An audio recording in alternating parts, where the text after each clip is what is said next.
full band's here, and we're talking about a band called Astronaut Class that we think is from Baltimore, Maryland. I appreciate the balance of every instrument, every person, and just the vibe overall. Like they're kind of like astronaut Power Rangers, and it just I don't know. It's a cool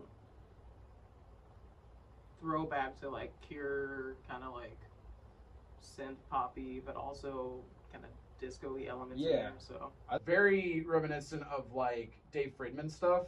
Like I definitely heard like it felt like these are guys that like wear their influences on their sleeve. So I was hearing tons of like Tame Impala and the Flaming Lips and that kind of stuff. Yeah. That snare was distorted beyond recognition. Like it was there's so much like crunch and beef to it. Sounded like they were just like pushing whatever preamp or EQ or compressor or whatever just to its absolute limit. And like to that end, that's something that I really appreciated was that like everybody in that band seems to like know their place. Like that drummer did not overplay a single note. Like he just played the songs. Yeah. I think as performers ourselves, I think it's always something that I appreciate more seeing a band that can dial it back rather than push the envelope forward. They definitely remind me of Tupperware Remix Party a lot, where everybody had the costumes and the outfits. You can probably cut this part out of the thing, but whenever I saw Tupperware Remix Party, their bassist opened every single song saying, "Now this one's for the ladies."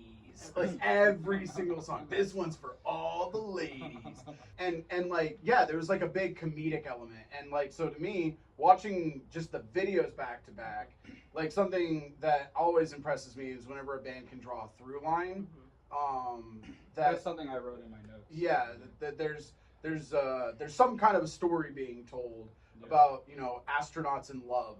You definitely appreciate stuff like that where you can like kind of connect the dots and they're telling a story. Yeah, I like that. Man, and that's one thing too. I never really pay attention to bass lines. I'm sorry. I do, but I don't. Yeah.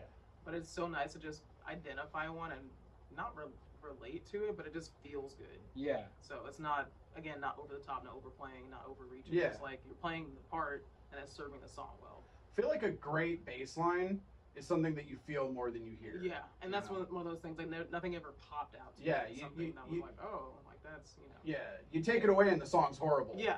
But it's there and it doesn't distract you from what's actually everything else that's a part of the arrangement.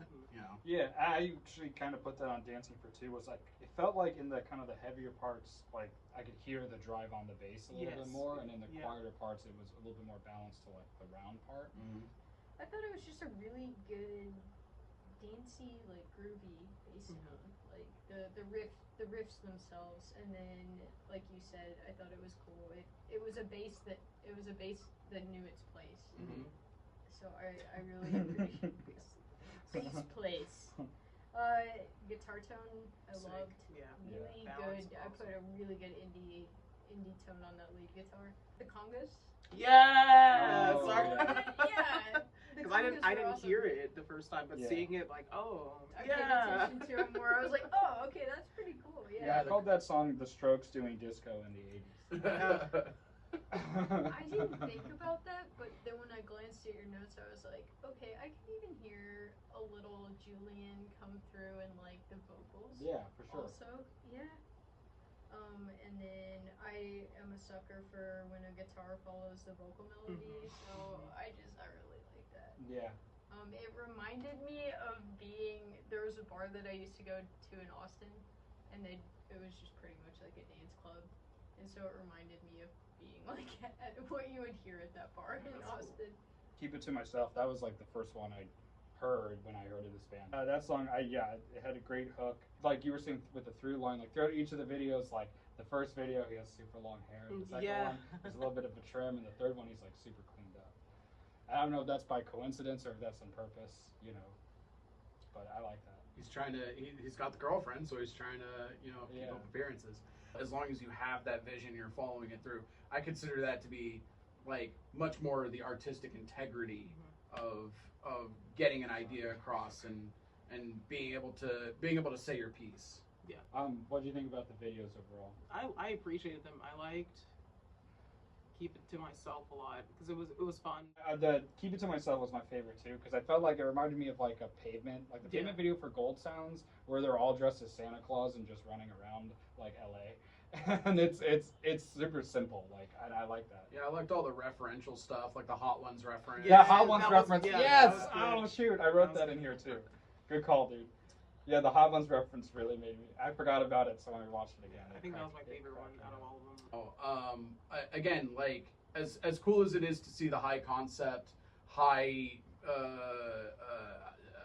budget works of like true auteurs, you know, it's always really cool to see a bunch of dudes with a camera just making something cool with whatever they have available to them. Yeah. And it's like they took their time with that too. Like there were just so many details that were. Yeah, you know. yeah. I also liked it and Keep It to Myself, like with Throughline. I like how there's one part where he's on the phone or something, and then the disco ball just rolls by. Yeah. I was like, that was a cool little detail. Yeah, did that disco ball show up in every single one of the videos? I don't remember if it I showed don't up in the remember this. third one. I don't think. I don't remember. I feel like that disco ball was one of the characters too. Maybe like- I'll go check later, and then I'll just punch something in here where it's like it showed up. Well, even if not, it was really fun to see it in the first video when he was spinning on his finger like a basketball. Yeah, that was. And then he's just playing with it in the second one. Yeah. Yeah, and then Ain't Done Loving You, I just kind of wrote. Ain't Done Loving You. I like that one. Yeah. I love the game show concept. Yeah. I love a game show. That it definitely had the highest production quality of any of them. Like I agree. like they got something right about that. The lighting, the staging.